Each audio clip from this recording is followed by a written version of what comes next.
Hello everyone, நான் தான் உங்கள் சார். இன்னைக்கு நம்ம என்ன பார்க்க போறோம்னா, விஜய் ஜெயிச்சிட்டாரு. ஆனால் அவரால் சிஎம் ஆக முடியுமா? அதுதான் கேள்விக்குறி. ஆக்சுவலாக விஜயோட சீட் பார்த்தீங்கன்னா 108 சீட்டு ஜெயிச்சிருக்காரு. அதில் 2 இடத்துல அவர் நின்றுருக்காரு. அதனால 107 தான் கணக்கு பண்ணணும்.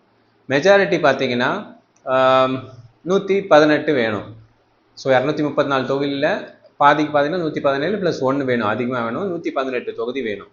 ஆனால் இப்போ அவங்களுக்கு தேவை 11 சீட்டு. டிஎம்கே கிட்டேயும் போக முடியாது சப்போர்ட்க்கு. அப்படி டிஎம்கே கிட்ட போனாங்க அப்படின்னு சொல்லி பார்த்தீங்கன்னா டிஎம்கே ஒத்துக்க மாட்டாங்க. ஏன்னா அவங்க விஜய் அரசியல் பண்ணது ஃபுல் அண்ட் ஃபுல் பார்த்தீங்கன்னா அகைன்ஸ்டாக தான்.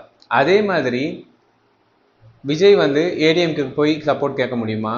இல்லை ஏடிஎம்கே விஜய்க்கு சப்போர்ட் கொடுத்து அதை விஜய் அக்செப்ட் பண்ணாலும் அது விஜயோட பேரை டேமேஜ் பண்ணும். ஏன்னா அவருக்கு கிடைச்ச ஓட்டு எல்லாம் பார்த்தீங்கன்னா முக்கியமாக சிறுபான்மையினர் ஓட்டு அதிகமாக கிடைச்சிது. ஸோ அந்த ஓட்டை இழக்கிறதுக்கு இப்போது வேணா இருக்கலாம், சப்போர்ட்டில் இருக்கலாம். பட் அடுத்த எலெக்ஷனு இல்லை கொஞ்ச நாள்லேயே இவங்க வாபஸ் வாங்கிட்டாங்க ஏடிஎம்கேலேருந்து அப்படின்னு பார்த்தீங்கன்னா அடுத்த எலெக்ஷனில் அந்த சிறுபான்மையினர் ஓட்டை அவங்க இழக்க தயாராக இருக்கணும்.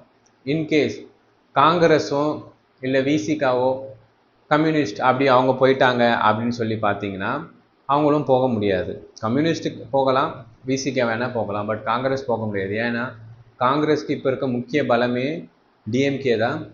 பட் சென்ட்ரல் எலெக்ஷனுக்கு ரொம்ப ரொம்ப சப்போர்ட்டிவாக இருக்கிறது, அதனால் அவங்களாலையும் போக முடியாது. ஸோ இதில் தான் இந்த ட்விஸ்டே இருக்குது.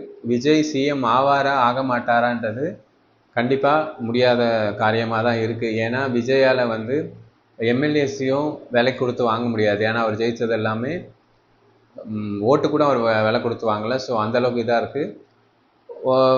அந்த குதிரை பேரம் கூட பேச முடியாது மற்ற எம்எல்ஏ கிட்ட. ஏன்னா அவர்கிட்ட பணபலமும் கிடையாது, அந்த அரசியல் செல்வாக்கும் கிடையாது. அவர் பிஹைண்ட் அந்த இவங்களை எப்படி பேரம் பேசி வாங்கினவங்களை எப்படி தக்க வைக்கணுன்ற ஐடியாவும் அவருக்கு கிடையாது.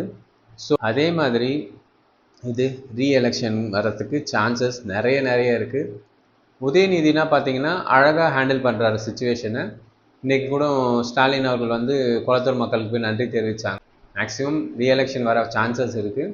இன்கேஸ் ரீஎலெக்ஷன் வந்தால் கண்டிப்பாக டிஎம்கேவோட புதிய முகத்தை, பழைய முகத்தை புதிய வெர்ஷனாக பார்ப்பாங்க.